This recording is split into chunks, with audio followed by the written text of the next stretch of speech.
is up? What is up? We are back in black in the building, man. What's going on? I'm your boy. Place to be, Clown Sucker Free since 2003. Warren G, you already know what it is. Shout out to everybody out there at the Core Plantation if you have to do it. Shout out to everybody out there. Man, like I said, we had a lot of birthdays this month. Man, a lot of birthdays. Was it Capricorn? All this other sucker shit. So shout out to everybody else that had birthdays. Siblings that had birthdays. Mama's birthday. Cousin's birthday. Man, everybody's birthday this month. Mine's too. No, I'm fucking with y'all. But anyway, shout out to everybody out there, man. Much power and respect to my brother James Youngblood. My brother Dave for No Compromise. Erica, Shawnee, Philly, Florida. Man, it's so funny. Erica, Erica, you gonna laugh at this shit. Just talking to some people. They was just like, yeah, man, we had some people who move out here from Florida. They came from Florida to Vegas. That's how fucked up Vegas was. They asses went back to Florida. That's how you know it's fucked up out here in Vegas. Shit, they went back to Florida. It's like, I'm not feeling Vegas. I don't blame them. Shit. Vegas ain't what it used to be. Shout out to everybody out there.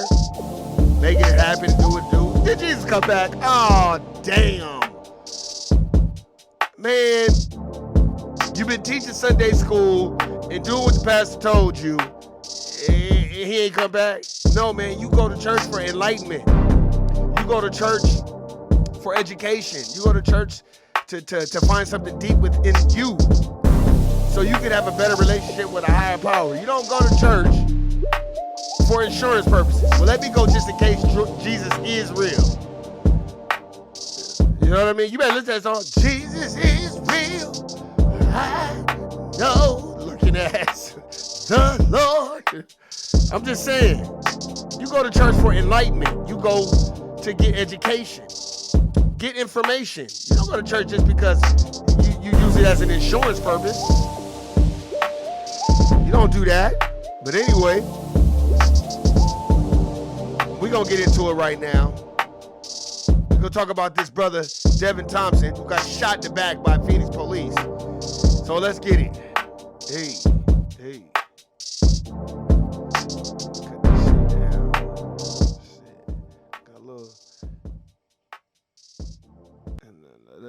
Let's see.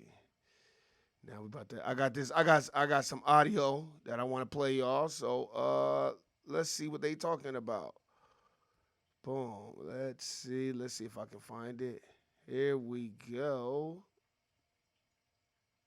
Tonight, Phoenix police facing a new $50 million legal claim from the family of an armed man who was shot in the back while running away from officers. And you ain't supposed to shoot nobody in the back.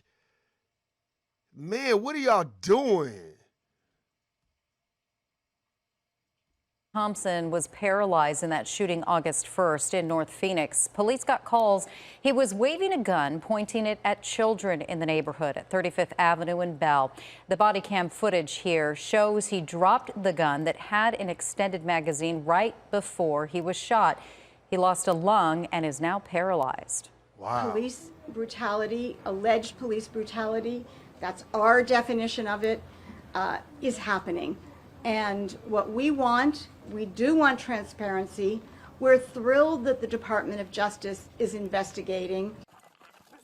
The family's legal team also sent a letter to the Justice Department asking again for greater federal oversight of the Phoenix Police Department. No comment tonight from Phoenix Police on this notice of claim. Wow. Okay, so let's cut the music back on. Wow.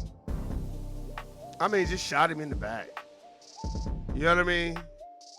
Just straight shot him in the back. Look, man, how many times have y'all heard me say, you are in danger when you leave your house every day? Let me tell y'all something.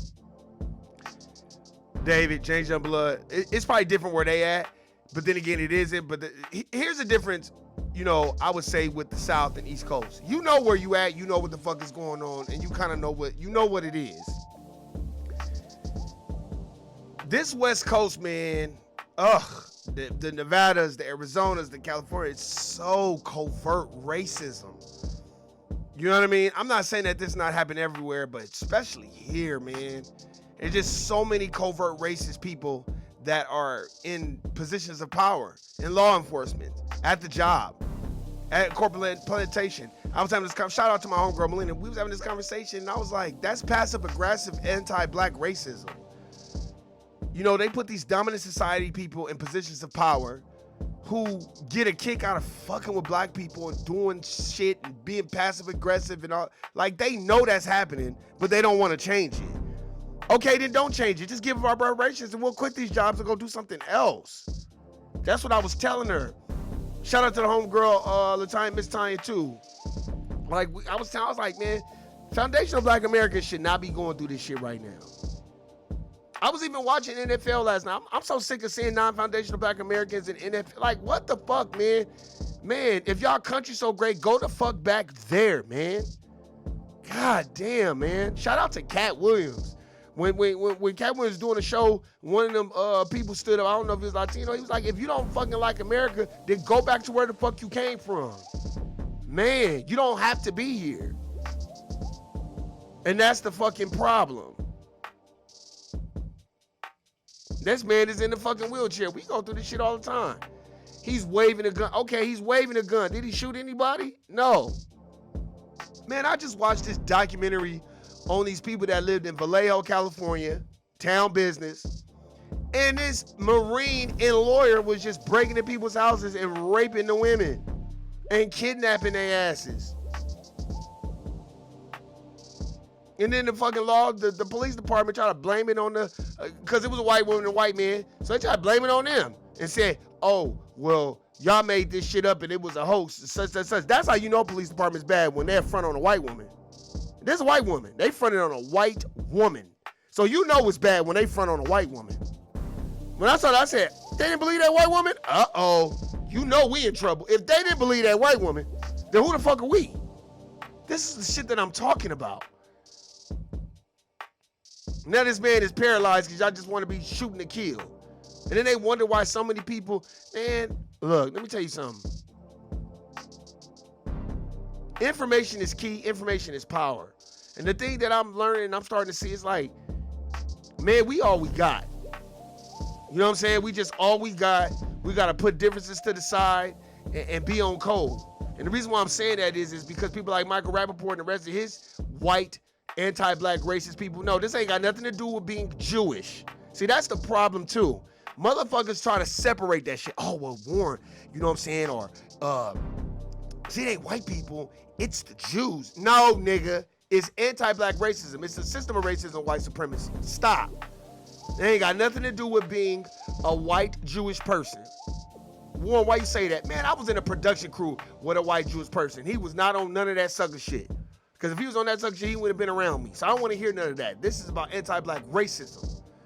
This is about the system of racism, white supremacy, and establishing a system of justice, meaning the person that needs, the racial group that needs the most constructive help receives the most constructive help.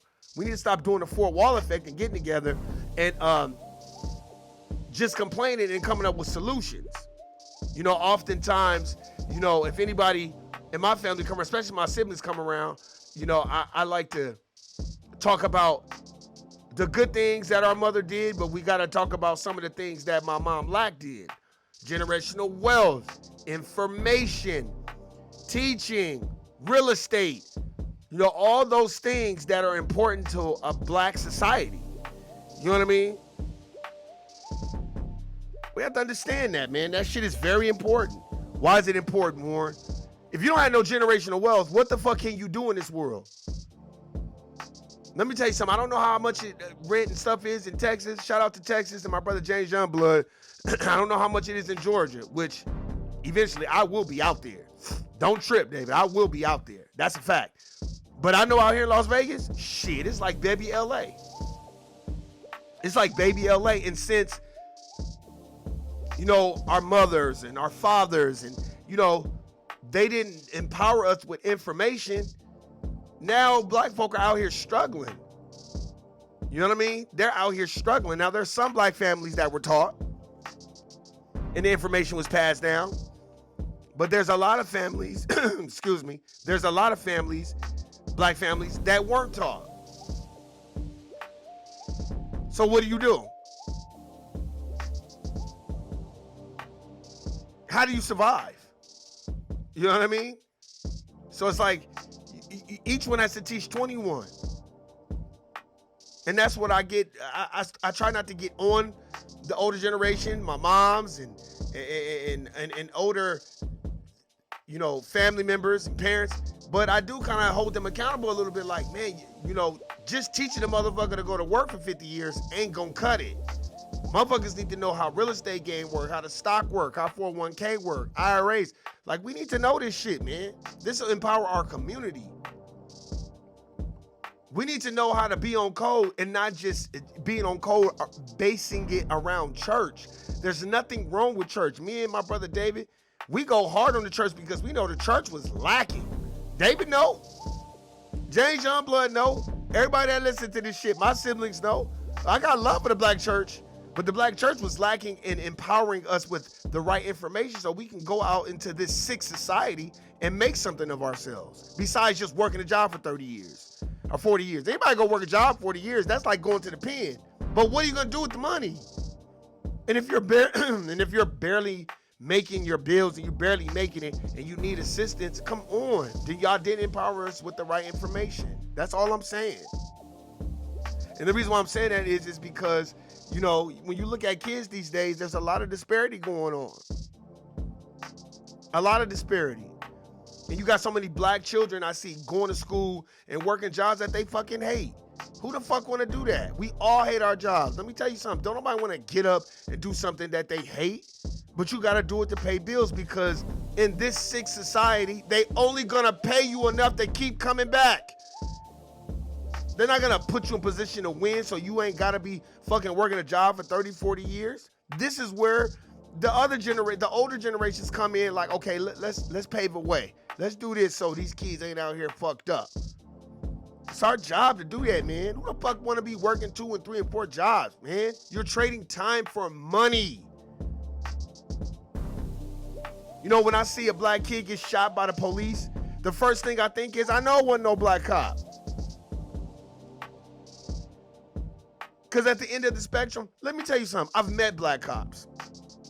Remember one time I was in the Forum Caesar shop. Me and this brother talked for, man, we talked probably for damn near an hour. They had him in the Apple store being security, but he was a full-blown, a whole Metro police officer. And he saw me laughing, so he started laughing. And I went in there, I said, what's up? And he was like, I know, man, they got me. And we chopped it up, and he was telling me about his partner. And, you know, sometimes they'll pull people over and they'll be niggas, and he'd be like, dude, telling his partner, like, you ain't got to be doing all that shit. You know, and he was a confident brother. Man, I wish I would have got his name and his number. That brother was a cool, man. If I could have interviewed him, oh my God, that would have been the shit.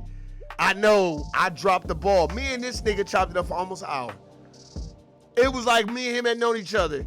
And he was just like, man, you don't even know, man, what be going on. They be tripping, woo, woo, and all this other stuff. And he had a beard. And I said, damn, I'm surprised they let you keep your beard, but you got to have a dermatologist. No, you got to have a note from your doctor because they want you to be shaved. He was like, damn, how you know that? I said, because there was an article in the paper. That's when I used to read the newspaper. Yes, Warren used to read the motherfucking, this is like 2010, 2011, 2012. And I used to read the newspaper, and it was a brother that worked for the Metro Police Department, and he had a beard. So they tried to terminate him. So when they tried to terminate him, he went and he had all these doctor's notes from his dermatologist saying, because with black folk, man, when we shave, that's not good for our facial hair, man. That'll give us Nestle Crunch, fuck up our skin. We have all kinds of bumps and shit. Like, it's fucked up. Our skin is different from everybody. So he went to a dermatologist, and the dermatologist was like, he can't shave. His face is gonna break out. It's gonna be itchy. It's gonna be this. It's gonna be that. So they didn't want to honor that fucking note. He sued the Metro Police Department. He got paid. So that brother knew that, and he was surprised I knew that. And I was like, yeah, man, we chopped it up. And he was just telling me, law enforcement is not for scared motherfucker. He said a lot of the people that's in law enforcement, they scary motherfuckers. They just scary. And he was like, I did this because I wanted to do this, because I wanted to make a difference. And I do. He's like, man, because I asked him, I was like, man, I hope your thing ain't on while we talk. He's like, nah, man. is off. And I said, I know you be pulling over niggas. And I said, niggas. I said, I know you be putting over niggas. Niggas don't be having no insurance. Niggas don't be having no registration. Woo, woo. But I know you can tell they got a good heart and they don't mean no harm. He's like, nigga, all the time. He said it. He said, all the time, man. He said, but then my partner, they white. They want to search the car. They want to do all this bullshit. He's like, man, these niggas is... He said, you know when a nigga's out committing a crime and when a nigga's just... trying to get from point A to point B. I said, that's because you got critical thinking skills, and a lot of these police are scary, and they don't have critical thinking skills. They just want to shoot. And a lot of them want to shoot because they don't like black folk. He was like, that's a fact. And he was like, Warren, but what does real estate have to do with anything? Look, if we have the real estate and we control it, and just think if it's 10,000 people in one zip code in Las Vegas, right? And out of that 10,000, 2,500 to 3,000 or 4,000 of them got homes and we black. Guess what? Now we can pull our resources together and lobby these councilmen and these Clark County commissioners to be like, hey man, y'all police are not doing a fucking job and they anti-black racist. And if you don't do your fucking job, we vote you the fuck out. That's how you do it. And then you come and you sit in front of those councilmen, all 4,000 of y'all that own homes, and say, hey man, it's 4,000 people here and we all own homes. We don't like the infrastructure of how the school systems work. We don't like the anti-black racism of the police. That's how you do that. You better play Monopoly so you can be on the board and you can pass go and collect the $200. I'm just sick and tired of watching our people like, man, it's fucked up, man. When gentrification come, here come all these white people, and then every other racial group, and then black folk are last. Like Dr. Clyde Anderson said, we are the permanent underclass. And that's fucked up, and I see it. David, James, I'm telling y'all niggas, I see this shit. I see it. I know my siblings see it. I fucking see it. Look. Black folk will be last for the promotions. Black folk will be last to get the fucking jobs. And then when you see the people higher up, if it is a black person, it's a non-foundational black American. It's a fucking immigrant that look like you but don't even give a fuck about you. And I'm sick of seeing that shit. Straight up. Then you got these police officers shoot niggas in the back. Now what kind of shit is that? Why would you shoot them in the back? Because you don't give a fuck, that's why. Look, man, it's time out for the playing. It's time out for the bullshit. Read, study, understand what the fuck is going on in life. And understand that this ain't a game. And you better know the social game rules, man. For real, for real. Go check out this Devin Thompson and Arizona Police Department, how they shot him in the back. Much power and respect go to him and his family. I'm out. Guilty, nigga. Peace.